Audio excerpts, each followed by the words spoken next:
Hello there, my friend. Myron Golden here, and I want you to have the opportunity to enjoy a TEDx talk that got over 1.1 million video views in 5 months. And unfortunately, it was taken down from the TED site because of the person who hosted the TEDx talk had some conflicts with some other people from some other event, and so TEDx took down all of his videos. Mine was one of them. So we have a version of it. We have the recording. It's just not high quality. So I wanted to let you know why this TEDx talk is such low quality. The quality of the video is very low. The quality of the content is some of the highest you will ever hear.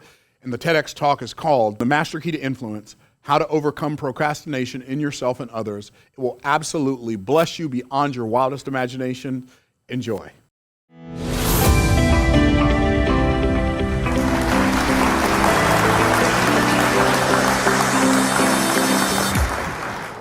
How many of you would like to have in your pocket at all times the master key to influence? Yes? Yep. Okay, so that's what I'm going to show you how to do. I'm going to show you how to have the master key to influence, and I'm going to show you how to overcome procrastination in yourself and other people. How many of you think you know somebody that has a procrastination problem?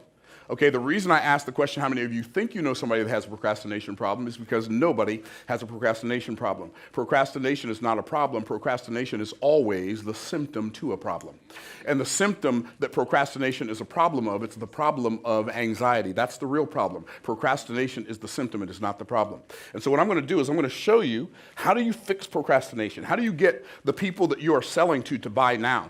How do you get your children to clean their room now? How do you get your children to do their homework now? How do you get the person that you're in love with to be in love with you now? How do you get yourself to eat the things that are going to serve you now? How do you get yourself to move your body the way that's going to make you strongest now? That is a good question. It is a very good question. And when we find the answer to that question, we will have unlocked the master key to influence. What is the master key to influence? Well, it's this. Human beings are singularly motivated. People do things for one reason and one reason only. People don't have 10 reasons they do things. They don't have 15 reasons they don't do things. They don't have 5 reasons they do things. People do things for one reason and one reason only, and that is because they feel like it. When people who eat right, they eat right because they feel like eating right more than they feel like eating wrong. People who exercise, they exercise because somehow or another they figured out a way to make themselves exercise instead of making themselves not exercise. They figured out a way to make themselves feel like doing the thing. And if you can, if for those of you who are in business, if you can figure out a way to create an environment that causes other people to feel like doing business with you, you don't have to try so hard to get them to do business with you, because people do things for their own reasons, and their own reasons, not yours, not mine, their own. So how do I get to the place in my life where I create an environment that causes me and the people I've been sent to serve and the people I've been sent to serve with, how do I create an environment that causes all of us to feel like doing the things that are in our own best interest? Is that a good question, yes or yes? Okay, so here's the answer. Understand this: when you understand that if your attitude is right, the facts don't matter. So that's the first thing you have to understand. When your attitude is right, the facts don't matter. And when I say your attitude is right, I'm going to explain to you exactly what I mean by that. But this is a fact. And by the way, it doesn't matter what name you give that fact.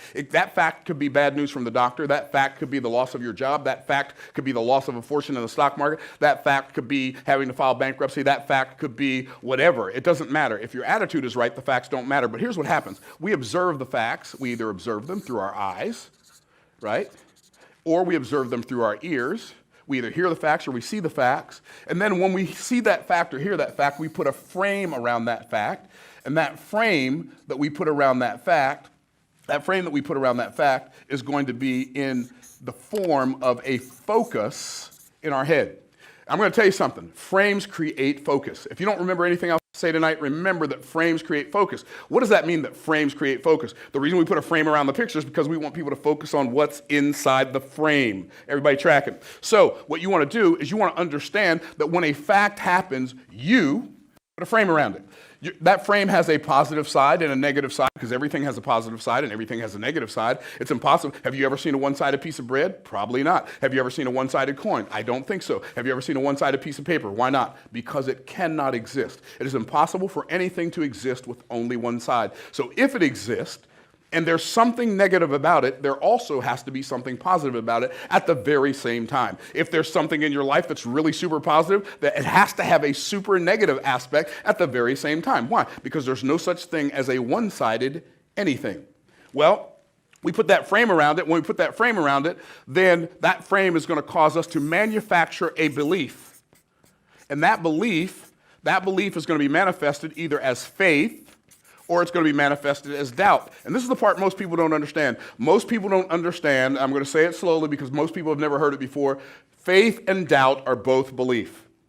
Most people think faith is belief and doubt is the absence of belief, but doubt is not the absence of belief. Faith is belief in the outcome I desire. Doubt is belief in the outcome I don't desire. When I have more belief in the outcome I don't desire than I do in the outcome I do desire, I have doubt and I don't have faith, but both of them are a belief. Okay, so when I manufacture this belief, if I manufacture faith because I'm focused on the positive aspect of the fact, then that's going to make me happy. If I focus on the negative aspect of the fact, that's going to cause me to have doubt, and that's going to make me sad. But it wasn't the fact that made me happy, and it wasn't the fact that made me sad. It wasn't the fact that you have a lot of money that makes you happy, and it's not the fact that you don't have a lot of money that makes you sad. It's not the fact that you're healthy that makes you happy, and it's not the fact that you're unhealthy that makes you sad. It's the focus on that fact that makes you happy or sad. Because you, all the time, and I am too, are manufacturing beliefs about the things that are going on outside of us. And it's not the thing that's going on outside of us that changes the game. It's the things that are going on inside of us that we are doing as a result of our perception of the things that are going on outside of us. And so we see this, we have this focus in our head that causes us to manufacture this belief. But you know what's really interesting about that? Belief is a traveling salesman. It doesn't stay in one place. So this belief travels down into our heart, and that focus in our head travels down into our heart, and it creates this thing called a feeling in our heart. That feeling in our heart is why we do everything. Like you get up early because you feel like getting up early. Or if you don't feel like getting up early, guess what you do? You sleep in, right? And so the reality is we have to understand that my motivation, your motivation, the motivation of our children, our spouses, our business partners, those people that we negotiate in business with, all of us are motivated by our feelings. Isn't it interesting that we say the fact that, that we have emotions? What is emotion? Emotion is energy in motion. That's what a feeling is. And a feeling is also the energy that causes you to be in motion or the energy that inhibits you from being in motion. So we have the focus in our head that creates the feeling in our heart. Well, what's the feeling? That depends. What does it depend on? It depends on whether I've manufactured faith or whether I've manufactured doubt. If I've manufactured faith in my head through my focus, then the feeling in my heart is going to be this powerful thing called anticipation. Anticipation is one of the greatest gifts you can ever give yourself. What is anticipation? Anticipation is the energy that I get when the outcome I expect is desirable to me. I'm going to say it again really slowly.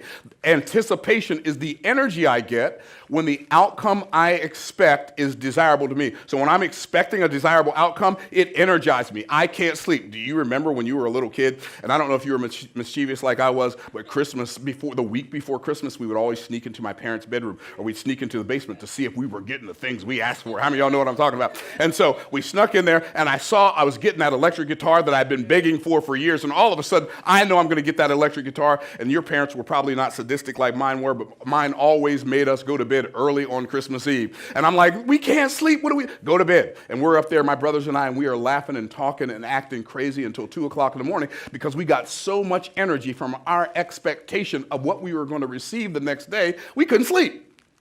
And so that's what anticipation does. Anticipation gives you energy to do the thing. But what if you're focused on the negative aspect of the fact, and it causes you to manufacture a belief called doubt? Well, that's going to show up in your heart as the feeling of anxiety. You got to get this now. Anxiety is the thief of your dreams. The things that you desire to have that you don't have right now, the reason you don't have them is because you've manufactured more anxiety than you have anticipation. The reason that people say no to you when you're making them an offer is because you created more anxiety in them than you have anticipation. And when you learn how to create more anticipation in people than you do anxiety, they will start saying yes instead of saying no, and then you'll be blown away. It'll seem like it's almost, wait a minute, this is too easy, because you started focusing on creating an arena that causes people to feel like saying yes to the things that you're offering them to them. So what is anxiety? If anticipation is the energy I get when the outcome I expect is desirable to me, then anxiety is wasting present energy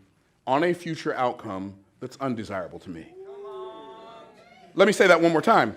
Anxiety is wasting present energy on a future outcome that's undesirable to me. So what happens is I'm expecting an outcome I don't desire.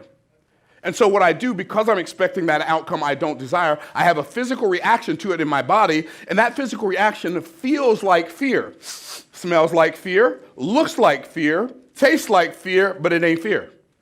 How do I know it's not fear? Because fear is caution over a real and present danger. If there is no real and present danger, there can be no fear. If I'm playing golf up in Tampa, we have alligators.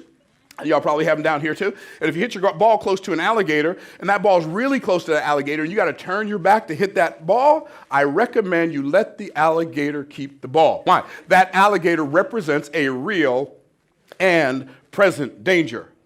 But if I'm getting ready to make a sales call, and I think, well, what if they say no? I need to make the sale. I got to make a sale this week. I'm about to lose my job because I can't meet my quota. Well, that's a different story. That's not fear.